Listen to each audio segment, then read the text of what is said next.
Hi friends, ಎಲ್ರಿಗೂ ನಮಸ್ಕಾರ. Welcome to Katkas kitchen.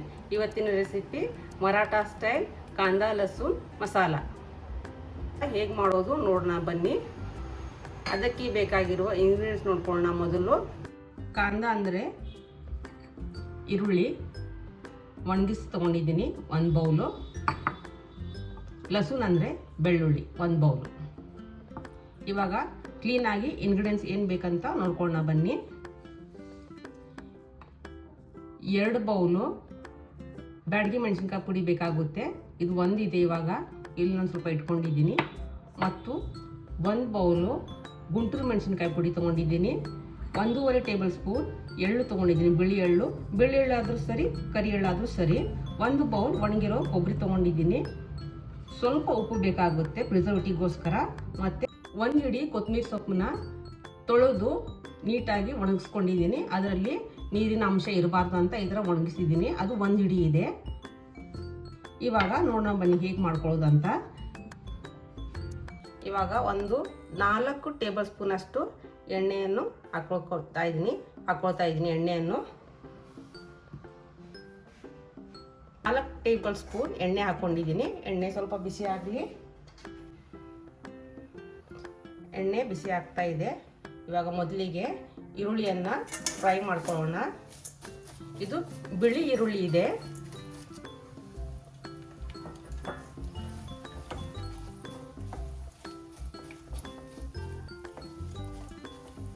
Cut ಮಾಡಿ ಬಿಸಿಲಲ್ಲಿ ಒಣಗಿಸ್ಕೊಂಡಿದ್ದೀನಿ.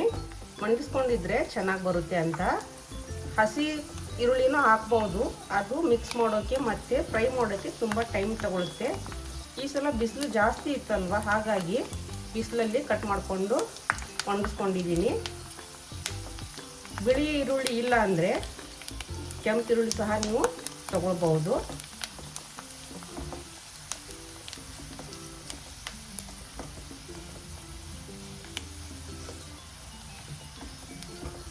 ನೋಡಿ, ಇವಾಗ ಇದು ಬೇಗನೆ ಕೆಂಪಗಾಯಿತು. ಹಾಗಾಗಿ ಒಣಗಿಸ್ಕೊಂಡು ತೊಗೊಂಡ್ರೆ ಬೇಗ ಆಗಿಬಿಡುತ್ತೆ ಅಂತ ಒಣಗಿಸಿದ್ದೀನಿ. ಇವಾಗ ಸ್ಟವ್ ಆಫ್ ಮಾಡ್ಕೊಂಡ್ಬಿಡ್ತೀನಿ. ಇಷ್ಟು ಬ್ರೌನ್ ಆಗಬೇಕು. ಇವಾಗ ಅದೇ ಬಾಣಲೆಯಲ್ಲಿ, ಅದೇ ಎಣ್ಣೆಯಲ್ಲಿ ಬೆಳ್ಳುಳ್ಳಿ ಸಹ ಫ್ರೈ ಮಾಡ್ಕೊಳ್ಳೋಣ.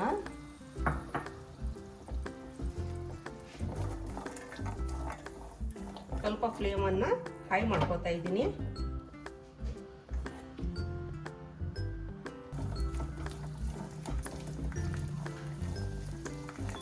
ಬೆಳ್ಳುಳ್ಳಿ ಕೂಡ ಚೆನ್ನಾಗಿ ಬ್ರೌನ್ ಆಗಬೇಕು. ಇದು ಸ್ವಲ್ಪ ಟೈಮ್ ತಗೊಳುತ್ತೆ. ಬೇಗ ಬ್ರೌನ್ ಆಗಲಿ ಅಂತ ಫ್ಲೇಮ್ ಹೈಯಲ್ಲಿ ಮಾಡಬಾರ್ದು. ಫ್ಲೇಮ್ ಹೈ ಇದ್ದರೆ ಎಲ್ಲ ಸುಟ್ಟೋಗ್ಬಿಡುತ್ತೆ, ಟೇಸ್ಟ್ ಚೆನ್ನಾಗಿ ಬರಲ್ಲ. ಅದಕ್ಕೆ ಮೀಡಿಯಮ್ ಫ್ಲೇಮಲ್ಲಿ ಸ್ವಲ್ಪ ಟೈಮ್ ತಗೊಂಡು ಬ್ರೌನ್ ಮಾಡ್ಕೊಳ್ಬೇಕು. ಸಿಡಿಯುತ್ತೆ, ಸುಚಾರವಾಗಿ ಫ್ರೈ ಮಾಡ್ಕೊಳ್ಳಿ.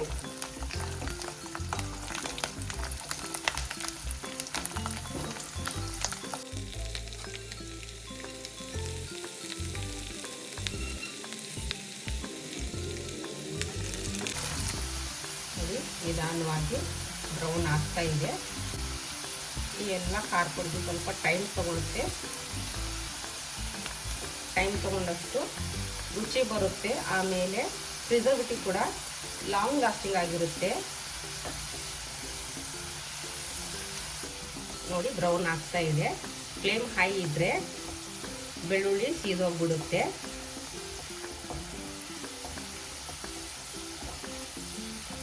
ಇದು ಇನ್ನೊಂದು 2 ನಿಮಿಷ ಆದರೆ ಸಾಕು.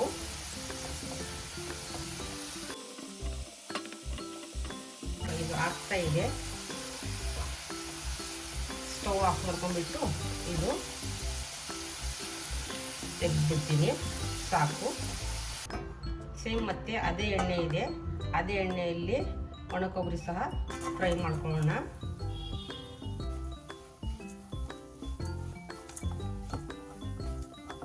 ಈ ಕಾಂದಾ ಲಸೂನ್ ಮಸಾಲೆ ಏನು ಬೇಕಾಗುತ್ತೆ ಇಂಗ್ರೀಡಿಯೆಂಟ್ಸ್ನ ಕರೆಕ್ಟಾಗಿ ಮೆಜರ್ಮೆಂಟ್ ಆಗಿ ನಾನು ಡಿಸ್ಕ್ರಿಪ್ಷನ್ ಬಾಕ್ಸಲ್ಲಿ ಕೊಟ್ಟಿರ್ತೀನಿ. ನೋಡಿಕೊಂಡು ಅದೇ ಥರ ಮಾಡಿ, ತುಂಬ ಚೆನ್ನಾಗಿರುತ್ತೆ.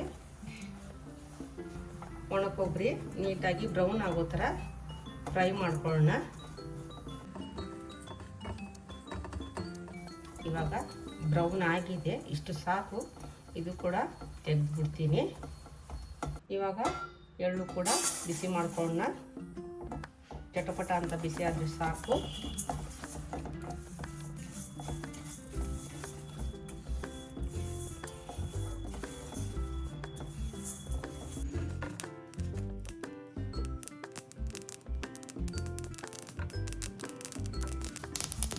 ನೋಡಿ ಇವಾಗ ಚಟಪಟ ಅಂತ ಸೌಂಡ್ ಬರ್ತಾ ಇದೆ. ಇದು ಫ್ರೈ ಆಗಿದೆ, ಆಫ್ ಮಾಡ್ಕೊಂಡ್ಬಿಡೋಣ. ಕೊನೆಯದಾಗಿ ಕೊತ್ತಂಬರಿ ಸೊಪ್ಪು ಅದೇ ಬಾಣಲಿಲಿ ಬಿಸಿ ಮಾಡ್ಕೊಳ್ಳೋಣ. ಸ್ಟವ್ ಆನ್ ಇಲ್ಲ, ಬಾಣಲಿ ಬಿಸಿ ಇದೆ. ಆ ಬಿಸಿಯಲ್ಲೇ ಸ್ವಲ್ಪ ಇದು ಫ್ರೈ ಆದರೆ ಸಾಕು, ಯಾಕಂದರೆ ಎಲ್ಲ ನೀರಿನ ಅಂಶ ಹೋಗಿದೆ. ಅದಕ್ಕೋಸ್ಕರ ಸ್ವಲ್ಪ ಅದು ಬಿಸಿ ಆದರೆ ಸಾಕು.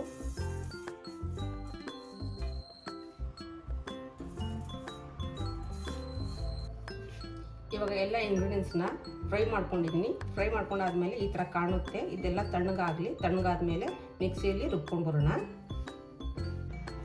ನೋಡಿ ಇವಾಗ ರುಬ್ಕೊಂಡು ಬಂದಿದ್ದೀನಿ. ಇಷ್ಟು ಪೇಸ್ಟ್ ಆದರೆ ಸಾಕು. ಅಲ್ಲಲ್ಲಿ ಎಳ್ಳು ಕಾಣ್ತಾ ಇದೆ, ಪರವಾಗಿಲ್ಲ, ಅದೇ ಥರ ಇರಬೇಕು. ನೋಡಿ ಇವಾಗ ಮುಂದೆ ಏನು ಮಾಡೋಣ ಅಂತ ನೋಡೋಣ ಬನ್ನಿ. ಮೊದಲಿಗೆ ಬ್ಯಾಡಗಿ ಮೆಣಸಿನ ಪುಡಿ ತೊಗೊಳ್ತಾ ಇದ್ದೀನಿ. 1 ಬೌಲ್ ಆಯಿತು.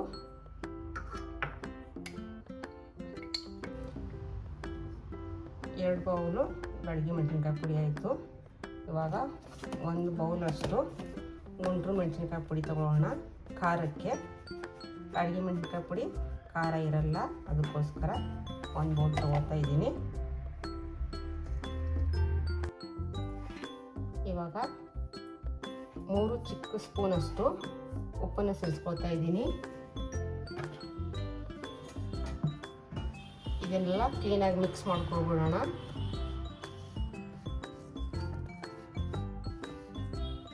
ನೋಡಿ ಕ್ಲೀನಾಗಿ ಮಿಕ್ಸ್ ಆಗಿದೆ.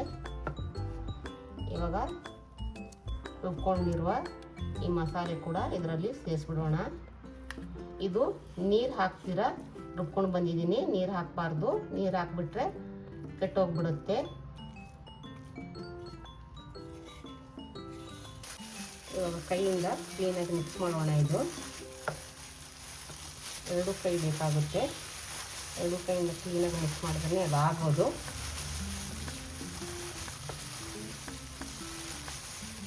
ಈ ಥರ ಕ್ಲೀನಾಗಿ ಮಿಕ್ಸ್ ಮಾಡ್ಕೊಳ್ಳೋಣ.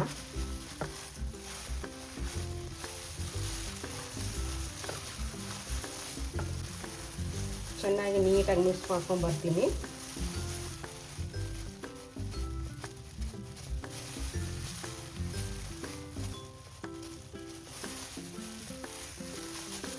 ನೋಡಿ ಇವಾಗ ಇದು ಮಿಕ್ಸ್ ಆಗಿದೆ. ಇನ್ನೊಂದು ಸತಿ ಕ್ಲೀನಾಗಿ ಮಿಕ್ಸ್ ಆಗಬೇಕು ಅಂತ ಮಿಕ್ಸಿಯಲ್ಲಿ ಪಲ್ಸ್ ಮೋಡಲ್ಲಿ ಸ್ವಲ್ಪ ಮಿಕ್ಸ್ ಮಾಡ್ಕೊಂಡು ಬರ್ತೀನಿ. ಪಲ್ಸ್ ಮೋಡಲ್ಲಿ ಮಿಕ್ಸ್ ಮಾಡ್ಕೊಂಡು ಬರ್ತೀನಿ. ನೋಡಿ ಪಲ್ಸ್ ಮೋಡಲ್ಲಿ ರುಬ್ಕೊಂಡಿದ್ದೀನಿ. ಈ ಥರ ಉದ್ರಾಗಿ ಬರುತ್ತೆ. ಇಷ್ಟ ಆದರೆ ಸಾಕು. ಇವಾಗ ಇದು ಕೂಡ ತೆಗೆದುಕೊಂಡು ಬಿಡ್ತೀನಿ. ನೋಡಿ ಫ್ರೆಂಡ್ಸ್, ಕಾಂದಾ ಲಸೂನ್ ಮಸಾಲ ಈಗ ರೆಡಿಯಾಗಿದೆ. ಈ ಮಸಾಲ ವೆಜ್ ನಾನ್ ವೆಜ್ ಯಾವುದೇ ಥರದ ಗ್ರೇವಿಗೆ ಡ್ರೈಗೆ ಯೂಸ್ ಮಾಡಿ ತುಂಬ ಚೆನ್ನಾಗಿ ಬರುತ್ತೆ. ಮತ್ತು ಇದು 1 ವರ್ಷ ಇಟ್ಟರೂ ಕೂಡ ಹಾಳಾಗಲ್ಲ. ಏರ್ಟೈಟ್ ಕಂಟೈನರಲ್ಲಿ ಇಡಿ, ಫ್ರಿಜ್ಜಲ್ಲಿ ಇಡಬೇಕಂತ ಏನಿಲ್ಲ. ಮತ್ತು ಇದರಿಂದ ಉಪ್ಪಿನಕಾಯಿ ಸಹ ಮಾಡಬಹುದು. ಉಪ್ಪಿನಕಾಯಿ ರೆಸಿಪಿ ತೊಗೊಂಡು ಮತ್ತೊಂದು ವಿಡಿಯೋಲಿ ಬರ್ತೀನಿ. ಈ ರೆಸಿಪಿ ನಿಮಗೆ ಇಷ್ಟ ಆದರೆ ನನ್ನ ಚಾನಲ್ಗೆ ಸಬ್ಸ್ಕ್ರೈಬ್ ಮಾಡಿ, ಲೈಕ್ ಮಾಡಿ, ಶೇರ್ ಮಾಡಿ. ಧನ್ಯವಾದಗಳು.